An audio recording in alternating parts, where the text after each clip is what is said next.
Good afternoon, everyone. This is Jamie Hall with Loyalty 360. Wanted to thank you all for attending Loyalty Program Growth for Better or Worse, presented by Jeff Berry, Senior Director, Knowledge Development and Application at Loyalty One, and Research Director of Colloquy, a Loyalty One research group. Jeff manages research initiatives while cultivating business partnerships in North American marketplaces. With more than 15 years of experience in loyalty marketing, analytics, and customer engagement, Jeff ensures Loyalty One's positioning as a thought leader in the loyalty industry. Today, Jeff will be sharing insights on how consumer interest in loyalty programs have evolved over the past 2 years, which of the 12 industries analyzed have seen the biggest changes in memberships, what trends are emerging regarding member engagement, and what steps can loyalty marketers take to ensure their programs are positioned for future success. We want to remind you all that this is one in a series of webinars powered by Loyalty 360. As always, the recording of this webinar will be archived for Loyalty 360 members to access. If you have any questions, please use the WebEx question function of your control panel, and we will forward questions to the presenters for a Q&A at the end of our event. And with that, I will hand it over to Jeff. Thanks very much, Jamie. I want to thank Loyalty 360 for inviting us today to present this new research. It's not a new piece of research for us in terms of a history of conducting loyalty program census, but this is the latest version, the 2013 version of our loyalty census. So I want to thank everybody also for joining this webinar today. We're really excited to present this. I think there's some interesting findings and some interesting implications coming out of the findings that you'll all find interesting in your various capacities, whether you are a direct loyalty practitioner or a loyalty service provider, whatever place you occupy in the loyalty space. I think there's some really interesting findings here as we get into this.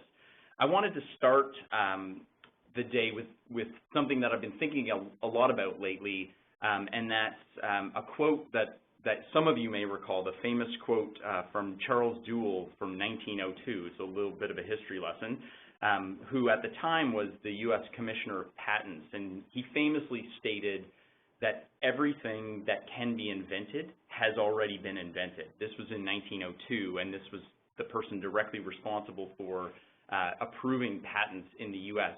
So certainly, Charles was wrong in terms of his thinking. Obviously, the last 100 years have presented, frankly, more inventions than in the previous 10,000 years, and that pace continues to up itself over time. Interestingly enough, that statement was actually debunked fairly recently by a Congress librarian, a nice job to go and fact check, and he actually discovered that the quote, in fact, was, in Charles' opinion, all previous advances in the various lines of invention will appear totally insignificant when compared with those which the present century will witness. So, in fact, Charles was actually leaning forward in terms of his thinking around all inventions that had been invented to date were really sort of meaningless in terms of the pace of change. So, in fact, Charles actually got it right, assuming that you believe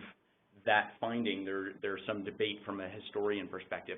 I thought this was relevant because as I think about loyalty programs today, certainly as an industry, we're not in our infancy, although I think it would be irresponsible of us to say that we're at a mature stage from an industry perspective. Certainly what we all work on a day-to-day basis and what consumers demand of us continues to evolve. And I think this, in fact, from a loyalty program perspective, the statement actually is a bit of a hybrid. So these two conflicting statements, and really where we are today from a loyalty program perspective is actually at an inflection point. And I think there's tremendous opportunity for us to leverage the assets that we've built, leverage the thinking, but there still continues to be significant opportunity to evolve and grow, and I want to talk about some of that today. As we go through the presentation, we do have peppered in a couple of different polls along the way, so I will prompt you on the polls. I heard on the radio on the drive-in today, I heard an interesting story, so anyone who is fans of music and schooled in music will know, certainly music typically has, each song has some sort of a structure. There tends to be a cadence around how a song is actually created. And in this song that I heard today, I actually don't recall the name of the song, but it would be interesting for you to find it. There was a line in the song, it was a reggae song, where the singer says, "Listen to the silence of my guitar." And at that point, literally, the song went silent for 45 seconds. So the person didn't play guitar, didn't want to have the typical solo, and instead called it out and left silence there.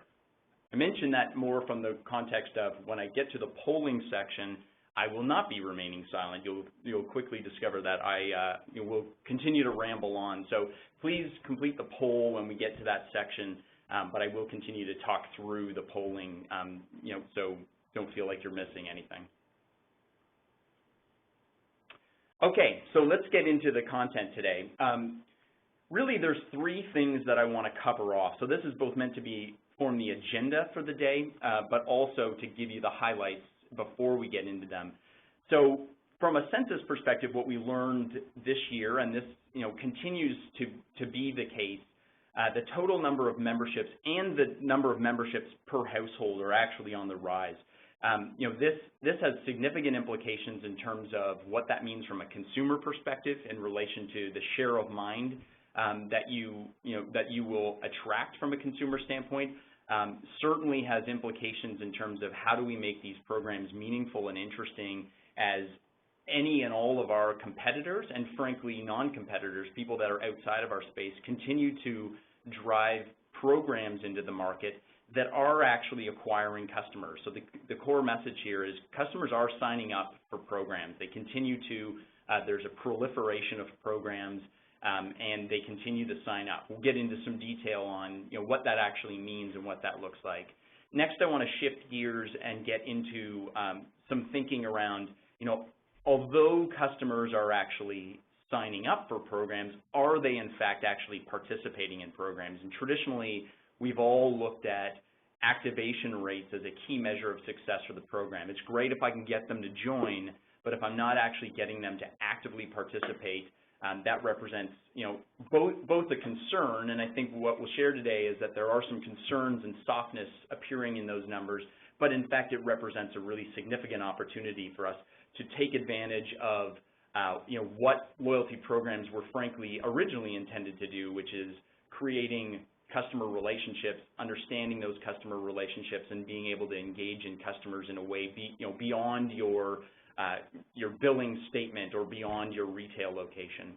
And then lastly, we'll get into a little section on certain industries. Certainly there is a paper that we are publishing that you'll all have access to over the course of the next couple days that will get into greater level of detail from an industry perspective, but I wanted to get into some of the highlights from an industry standpoint and just talk to you a little bit about what we think that means. So let's get, without further ado, let's dive right into what.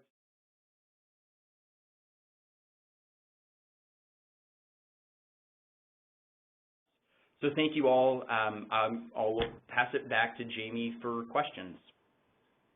Thank you, Jeff. That was a wonderful presentation. We do have some questions coming in from the audience.